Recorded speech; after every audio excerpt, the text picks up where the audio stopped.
innovation pays off.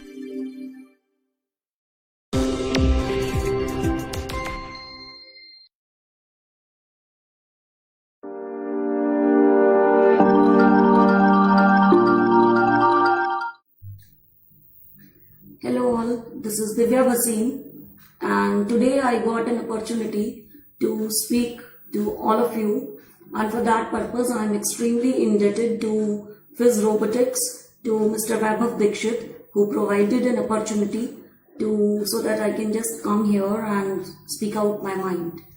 And my chosen topic is pedagogy. Seriously, because I have been an educator for the past 16 years. And when I began my career, I was just a Montessori teacher. After that, with the accumulation of experience, I worked with little kids, and then I grew up. And in the meantime, then I tackled adolescents also. And with God's blessings and well-wishers, they also blessed me. So then I have joined last year only as the principal of a senior secondary school. But during all these years that I have noticed, I feel that our education system that is really very much flawed. There are so many things that really need to be reviewed. First of all, let us come to the kids, because they are the ones who are to be taught. They are our future citizens. Because everybody, even the parents and we as teachers also, we simply want that the whole lot of information, and as you know that there is a huge influx of information. So we just want that within a single stroke, we just put all that information into the young minds. And then we expect those kids, our students, to vomit it out efficiently during exams. But is it really worth to be called as education, or simply just accumulating information? Because education, it says the holistic growth, the all-round development of individuals. But the young ones that we are creating, the education that we people are imparting them, that is simply making them retain those pieces of information in their minds. It really feels pain when I see children, those who don't have good memory, but yes, they have good skills, they are very much creative, but then they simply screw up their exams because they cannot retain the information for so long. And the other skills which are equally important, in fact more than important than academics, they are simply overlooked. I read a report somewhere which says that for the overall success of an individual, the academic knowledge, that is only approximately 15%, but our whole lot of energy and our resources, they are completely concentrated for that 15%. So what is that 85% that is simply overlooked? These are the other skills that we want our students to be adapting, that should be there in the students, but they are simply overlooked. Like, first of all, we as parents, we as teachers, we simply run behind IQ. We simply talk about IQ. But yes, because since I am a student of psychology also, I feel that there is so much of need to understand the EQ, the SQ, and then the AQ also of individuals. What are these things actually? Let me just touch these headings. IQ, as everybody knows, that it is the intelligence quotient. We can just simply, that is a parameter of how much intelligent a child will be.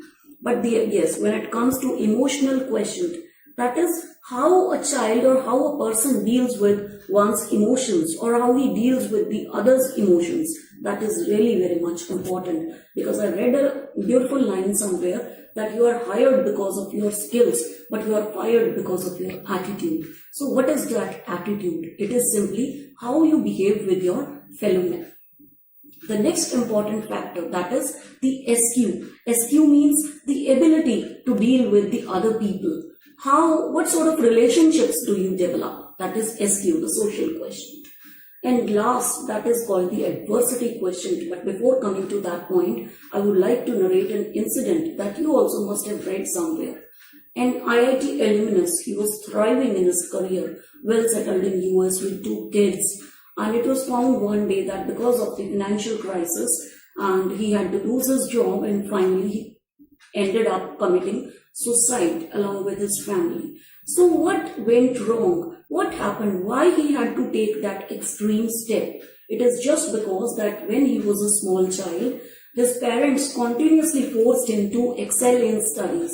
After that, he simply just got everything best in life. And he never ever imagined like what failure means. So when he confronted that adverse situation, he couldn't hold it longer and eventually he committed suicide with his family. I do not mean to say that we should train our children to fail in their attempts, but yes, it is all the more necessary that we teach our children to face adverse situations in life, because fail, it clearly says that it is the first attempt in learning. But from the very beginning, the parents, when they send their children to school, they are simply they concentrate on their child to get more marks, to get the best marks in the class. And we just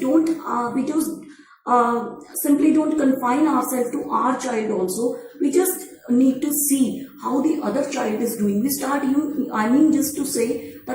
comparing, and in this mad rush, the innocence of that child, that is simply nipped in the bud.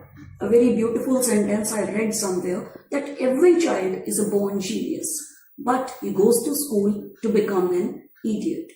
I don't mean to say that schools, they are simply the places where the children, they get nerds, but yes, it is quite correct in the present scenario what is going on, because we are simply not developing the other creative faculties of students. Syllabus, as it is called, but I must say that it is actually a syllabus. We just tell our students to just board that bus and they have to just do well in exams. The scores only, they actually matter.